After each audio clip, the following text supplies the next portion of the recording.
Buenas noches, yo soy el señor Frank Jiménez, estudiante del Instituto Romiñahui. El día de hoy vamos a hacer una entrevista a un ingeniero de seguridad industrial. El día de hoy nos acompaña el ingeniero Santiago. La primera pregunta que tengo sería, ¿cuáles son o serían las medidas para prevenir los accidentes al momento de realizar un mantenimiento eléctrico? Fran, ¿cómo te va? Buenas noches. Mucho gusto, mi nombre es Santiago. Bueno, respondiendo a tu pregunta, Fran, realmente dentro del campo eléctrico tenemos una gran cantidad de accidentes que pueden llegar a suscitarse al hacer un trabajo eléctrico. Pueden ser, por ejemplo, descargas eléctricas, pueden haber el tema de arcos eléctricos, pueden haber también accidentes proporcionados por el tema eléctrico de manera indirecta, es decir, que pueda generar también algún tipo de afectación, algún equipo o algún entorno, que pueda generar una explosión o pueda de otra manera también darse ciertas descargas en el entorno de trabajo sobre una superficie metálica y cosas como esas. Ujú. Entonces, respondiendo a tu pregunta, Fran, o sea, esos serían los eventos que podríamos llegar a tener dentro de lo que es un, un tema de trabajos eléctricos. ¿Qué deberíamos hacer para poder evitar esto de aquí? Primero, en base a la experiencia y en base al trabajo que mantengo ya varios años, hay permisos que son necesarios para poder hacer trabajos eléctricos, ¿sí? Por ejemplo, cuando son trabajos de media y alta tensión, requieren de un permiso y un procedimiento que se deba seguir al pie de la letra para poder hacer ese tipo de trabajos. Bueno, Inge, la otra pregunta sería, en caso de que llegara a haber un accidente de alguna persona, al momento de realizar algún trabajo eléctrico, ¿cuáles serían las acciones o los primeros auxilios que se daría a esa persona en el caso de afectada? Bueno, eh, lo recomendable y lo principal para ese tipo de tratamientos es cuando una persona sufre, hablemos de un claro ejemplo, digamos, una persona está haciendo un trabajo, un mantenimiento eléctrico y sufre una descarga eléctrica, ¿cierto? Por la misma indumentaria, por el mismo entorno, puede ser que la ropa se pueda adherir al cuerpo de la persona, ¿sí? Puede ser que de pronto ese trabajo genere una explosión y hay una quemadura. Entonces, lo primero que nosotros necesitamos hacer es primero pedir ayuda a personal competente, igual, puede ser a través del EQ 911 o a través de los diferentes subcentros. Por ejemplo, nuestro centro de operación, que es la planta, manejamos personal que tiene esta competencia, en este caso el doctor, la licenciada y todo eso. Pero en nuestro caso, como personas que nos encontramos a nuestro alrededor, es tratar de brindarle las primeras ayudas, comunicando. Sí, nosotros como tal no podríamos hacer nada, sino que más bien limitarnos. Suponte una persona está sufriendo una descarga eléctrica. Yo no me puedo meter en ese campo y yo no puedo inferir en ese tipo de acciones porque de pronto yo pueda ser la víctima. Lo que siempre tenemos que tener en cuenta es que en el ámbito de seguridad se habla de primero yo, luego yo y tercero yo. Entonces, después, cuando de pronto ya pueda tener la posibilidad de poder ayudar a la otra persona que se encuentra accidentada, yo debo tomar ciertas medidas. Por ejemplo, revisar el entorno donde esta persona se encuentra, si es peligrosa o no es peligrosa, si de pronto se hizo un seccionamiento del sistema o del equipo en el cual se encuentra trabajando esa persona para yo poder ahí sí inferir y ayudar a esta persona. Y luego pues ya sería el tema de la ayuda a través de los médicos o las personas que ya tienen competencia en el tema médico, Frank. La otra pregunta sería, ¿los trabajadores reciben capacitaciones sobre los trabajos que van a realizar? Antes de realizar un trabajo, ¿reciben alguna capacitación o cómo harían en ese tema? Personas que van a hacer ese tipo de trabajos ya tienen una formación, tienen una competencia, ¿sí? Cuando hablamos de competencia, estamos hablando de que la persona que trabaja tiene una fin o una carrera en ese ámbito eléctrico. Puede ser un ingeniero eléctrico, puede ser un tecnólogo eléctrico, o ha estudiado o ha trabajado. Que hay tantas horas en el ámbito de seguridad y salud ocupacional referente o respecto al tema de trabajos eléctricos, ¿sí? En el trabajo, cuando lo van a hacer, nosotros únicamente lo que podemos hacer es emitir un permiso, considerando todos los lineamientos. Y claro, nosotros damos una capacitación, pero cuando por primera vez ingresa a un sitio en el cual va a trabajar esa persona. Únicamente ahí nosotros damos una capacitación, poner en conocimiento sobre los riesgos que tenemos en una máquina X. Esta persona tiene que primero sacar un permiso, que es un tema de bloqueo etiquetado. Ese bloqueo etiquetado es un procedimiento que los diferentes centros o empresas lo acogen para poder garantizar que el trabajo se lo voy a hacer de forma segura. El tema de bloqueo etiquetado, seccionar cualquier energía. Con eso yo garantizo que estoy desenergizando completamente el equipo, ¿sí? A través de un candado, a través de una señalización. Y luego sí, la persona ya tiene un procedimiento que será, va a retirar el motor, luego va a desconectarlo, luego será simplemente dejar recubiertas las borderas o los cables sueltos que van a quedar producto del retiro del equipo. Y ya posteriormente, pues ya será la reinstalación o el mantenimiento del equipo como tal. La otra pregunta sería, actualmente, ¿qué equipos o qué equipo de protección personal dota al personal que va a hacer esos trabajos en lo que es el ámbito eléctrico actualmente? Los equipos van empezando desde la indumentaria de trabajo.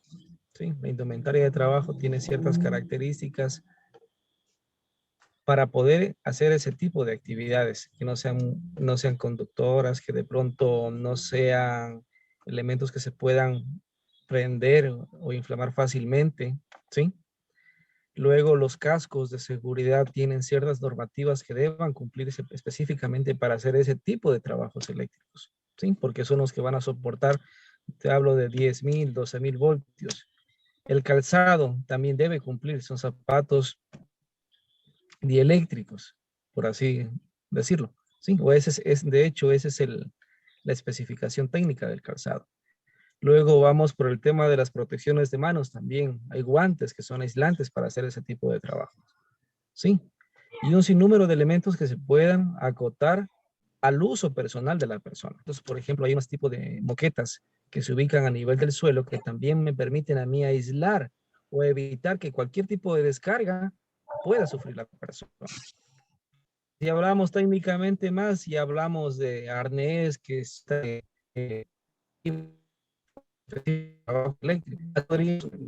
Al momento de realizar algún trabajo en altura, ya sea cambio de lámparas o algún cambio de líneas, ¿cuántas personas por lo general se trabajan en ese campo al momento de realizar esa actividad?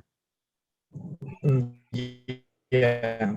Para lo que son trabajos, bien es una heredera de 20 trabajos, pero son 2 personas las que deben trabajar haciendo ese tipo de actividades.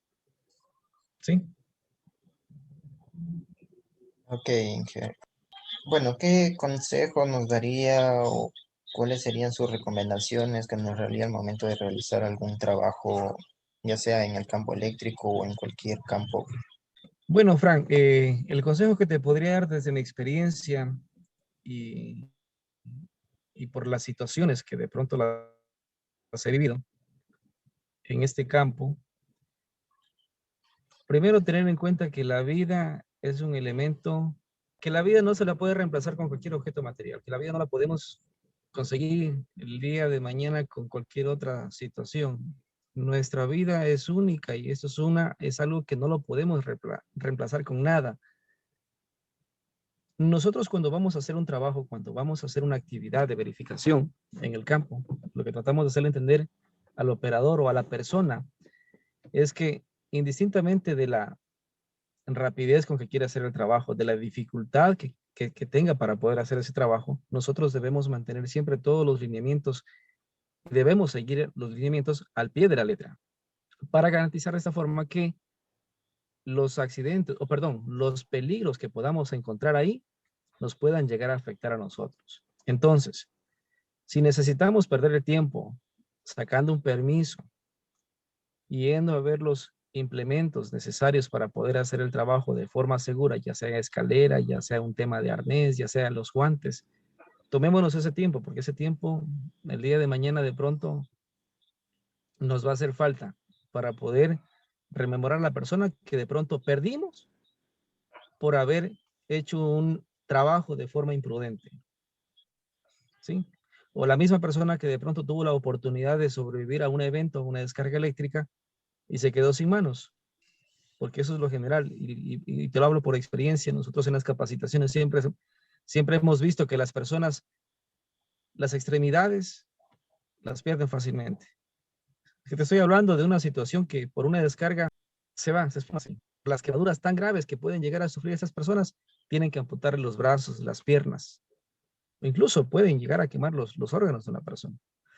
Hasta ahí te hablo de tener la dicha de poder contar nuevamente la historia, porque otras situaciones más trágicas ya conlleva a perder la vida.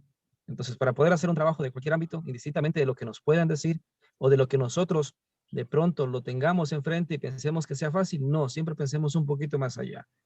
Y que eso nos lleve a recapacitar de que el trabajo que lo estemos haciendo, así nos tome el tiempo que sea necesario, pero que nos quede en la cabeza que lo estamos haciendo bien, de una forma segura. Tú tienes hijos allá, las personas que están trabajando también tienen hijos, tienen un pariente, tienen una persona que los está esperando en casa.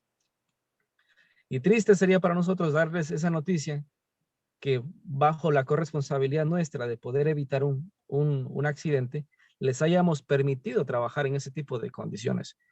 Es por eso que el Departamento de Seguridad y Salud Ocupacional lo que trata es garantizar que esa persona, al hacer su trabajo, salga en las mismas condiciones en la cual ingresó. Eso es lo que te podría decir, Frank, para ser bastante conciso y claro en el tema. No sé si de pronto te puedo acotar algo más. Sí, me mencionaba que tomar las medidas y precauciones. En caso de que alguna persona no cumpla con estas medidas, podamos utilizar los equipos de protección o por hacer rápido algún trabajo y irse rápido del trabajo, se olvida de ponerse algún guante o se olvida de ponerse algún casco. ¿Cuáles serían las medidas a tomar ahí en acciones legales de la empresa, como quiera en este caso? ¿Cuáles Ya. serían las sanciones? Las sanciones. Bueno, Fran, nosotros como Departamento de Seguridad y Salud Ocupacional, ya, primero te hablé hace un momento de un permiso de trabajo. En el permiso de trabajo estipula todos los elementos y todos los elementos adicionales o accesorios, puedan ser andamios, escaleras, arnés, otros equipos que se suman a esto, ¿sí? Luego nosotros procedemos a hacer una inspección en campo para garantizar que todo lo que se escribió y se detalló en el permiso se esté cumpliendo. Cuando nosotros vamos a hacer una verificación en campo y si no se cumple como se lo indicó, nosotros tenemos la potestad de poder parar el trabajo, ¿sí? Yo paro el trabajo para poder indicarle al proveedor o a la persona que deba cumplir con ese tipo de situaciones. Estamos hablando de, de algo que de pronto sea tan fácil de olvidar, por ejemplo, un guante, de pronto se me quedó por acá un, no sé, el cinturón del el cinturón para trabajos eléctricos, algo así, digamos. Entonces, en ese momento nosotros tenemos la potestad de parar el trabajo, mencionarle que se debe utilizar correctamente esos elementos y que se los debe usar. Si ya de ahí en adelante la persona no hace caso o de pronto en situaciones más graves que podamos llegar a encontrar, por ejemplo, una persona que se encuentra trabajando en altura sin arnés, en ese momento nosotros tenemos la potestad de poder parar el trabajo y suspenderlo inmediatamente, porque lo que se está exponiendo aquí ya no es una lesión de pronto de que se pueda cortar un dedo, de que se pueda cortar una mano, sino que estamos exponiendo potencialmente la vida de las personas. En ese tipo de situaciones, nosotros lo que hacemos es suspender la o las personas o el grupo o en este caso el proveedor, para ese tipo de actividad. Posteriormente a esto, hay una sanción que nosotros dejamos por escrito, en el cual se deja escrito con la firma en este caso, del proveedor, del encargado de seguridad o la persona que pudo evidenciar ese tipo de situaciones sobre aquella novedad. Después de eso, hay un proceso de reinducción al mismo personal o la misma persona que estuvo incumpliendo ese tipo. Entonces, de ahí ya deja un precedente esa persona. Si más adelante nuevamente se vuelve a repetir, pues tenemos la obligación de poder suspender nosotros indefinidamente porque no podemos darnos segundas oportunidades en este ámbito y más cuando son trabajos de alto riesgo. Estamos hablando de trabajos de altura, trabajos eléctricos, trabajos en espacios confinados, trabajos en caliente. Entonces, ese tipo de trabajos son de alto riesgo, trabajos con grúas. Entonces, cualquier tipo de incumplimiento puede recaer en la amonestación o la sanción de manera temporal o indefinida de esta persona. ¿Sí? Bueno, Inge, yo le agradezco mucho por la entrevista, yo no le quito más tiempo, por haberme ayudado en esta actividad. Que tenga una noche y gracias por... Listo, Frank. No tienes de qué, Frank. Estamos para ayudarte. Igualmente, una Ok, buena noche. igualmente.